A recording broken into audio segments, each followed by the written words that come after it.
guys, so today I wanted to talk about something that I get asked all the time in the comments of videos is how to fix thickened nail polish. So first I'm going to talk about how to fix it, and I'm also going to talk about how to prevent it, because there are ways to prevent it. In theory, nail polish will not go bad. It will thicken up, which you can thin, or if it dries up completely, obviously it's bad, but it doesn't really have an expiration date. Some colors will fade, and obviously you don't want to use them if they look gross and faded. Some will dry up. Thermal polishes do have a shelf life. They will stop changing after, maybe a year.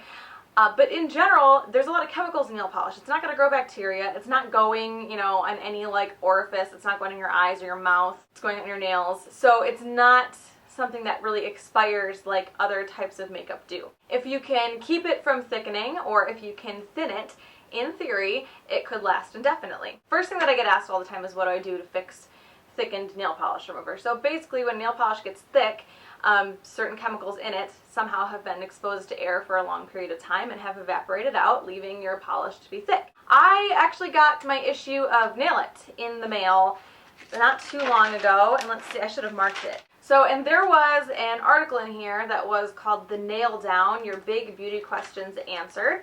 And it said, is it okay to? And one of these little sub-articles here was, is it okay to use an old nail polish? So basically they said that nail polish doesn't go bad like other beauty products. Solvents within it are chemically hostile, microbes, which is pretty much what I just said. Bacteria can't survive a nail lacquer. It does say that if it's been sitting around, it becomes thicker over time, making it difficult to use.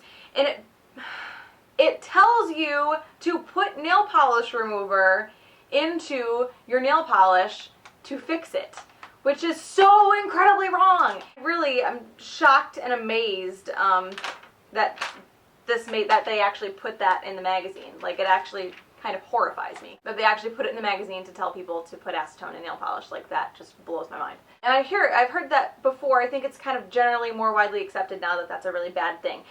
The reason that you don't want to use acetone to thin nail polish when it gets thick is because, like I said, chemicals evaporate, leave you with goopy nail polish. So this actually does not replace those chemicals, which is what you need to do to thin it. This breaks down the existing stuff, the stuff that's left, and makes it thinner initially. But because acetone evaporates so quickly, it will evaporate back out and take more of the good chemicals with it and make it even thicker. So it will essentially ruin a bottle of nail polish. It's a quick fix, but in the long term it will ruin it. You want to use nail polish thinner, products that are specifically made to replace the chemicals that evaporated out. So this is from Sally's Beauty Supply. I think generally the general rule is to kind of match up the ingredients with the ingredients in the nail polish, because there is 3, 5, and 7 free now. I've just always used this one. I haven't really looked into it too much. This has always worked for me. This is from Sally's Beauty Supply. I have actually taken nail polishes that are rock solid and restored them with this. It does take some time.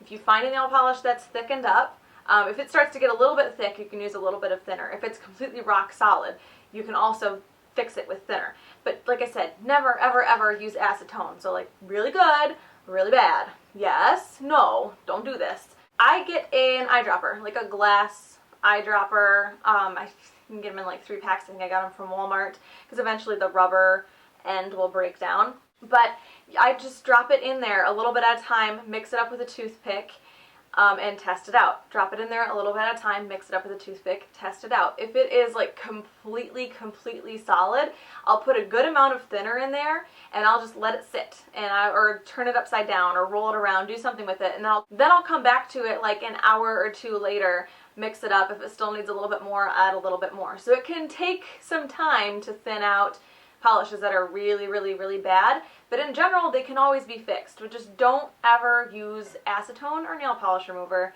to thin out nail polish, because you will ruin it. So that's basically just thinning out nail polish. Just use nail polish thinner a little bit at a time, stir it up until you've got the consistency that you want. There are a lot of things you can do to prevent that from happening though. One thing, especially now that it's December, almost January, that can ruin a nail polish very, very quickly is to open it up when it's cold. If you live in a very cold climate.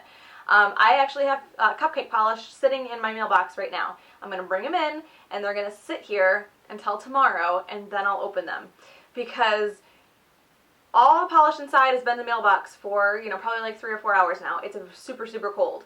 If you open that up, warm air is going to go straight inside much more quickly than if it had to get to room temperature from the outside, and it's going to make it thick. It's going to make it thick. It's going to make it difficult to dry, and in some very extreme cases, the whole bottle can blow. Just like that time that I put a glass baking dish from the fridge into the oven and it blew up inside the oven. Same principle. You don't want to heat it up too quickly. So you bring it in, let it get to room temperature without opening up the bottle. I'd say like a #1 thing in cold weather is to, like, do not open nail polish. And I've heard the same thing when it's super hot outside too, is to let it get to room temperature before you open it up. And that also goes for, I've also heard a lot of people suggest storing nail polish in the refrigerator. It's kind of the same concept. You pull it out of the fridge, you open it up, the warm air gets in, it's going to thicken it up over time. So that's not really that good of an idea either. And I know some people like totally swear by that, but I just don't think that that's a good idea because it is the same concept as bringing it in from the mailbox. There are some really obvious things you can do to prevent polish from thickening up. One is to keep the caps on tight. The other thing is that eventually, this one's brand new, so this isn't gonna, eventually when you're opening up a polish bottle and you're doing this and you're wiping off one side and blah blah blah, and especially with glitters, you're gonna get a lot of polish around the rim. If you're super messy, which I have a couple glitters that I've just been horribly messy with, it will get down into these threads. So when you put that on, over and over again, as the polish builds up on these threads, it's not an airtight seal anymore between the cap and the bottle. So air is going to get in and get into the polish, and it's going to make it evaporate faster. So if you open up a polish, you haven't used it in a while, or even if you just made a big mess when you were painting like that time, that specific right then, wipe it down with a cotton ball and some nail polish remover. Clean off the rim. Keep the rim and the threads clean, and it'll help keep that seal and keep the air out, and it will make the polish last a little bit longer. That's probably like the #1 thing for keeping a polish from thickening up, is making sure that the cap is on tight and that the threads are clean. Another thing, this doesn't go so much for thickening up polish, but just like making it last as long as possible. These things back here, nail polish racks, are actually not the best. Best place to store nail polish is in the dark, in drawer storage, like the Helmers or the Melmers or the Alex's, I think is the other IKEA unit that a lot of people use, to keep them out of the sunlight. Obviously, direct sunlight is really, really bad. I had a China glaze from the Electric Nights collection that I accidentally left on my dining room table and went to work and came back, and the whole side that had been facing the window was like yellow. It was the bright pink. What was it? Glow with the flow, something like that.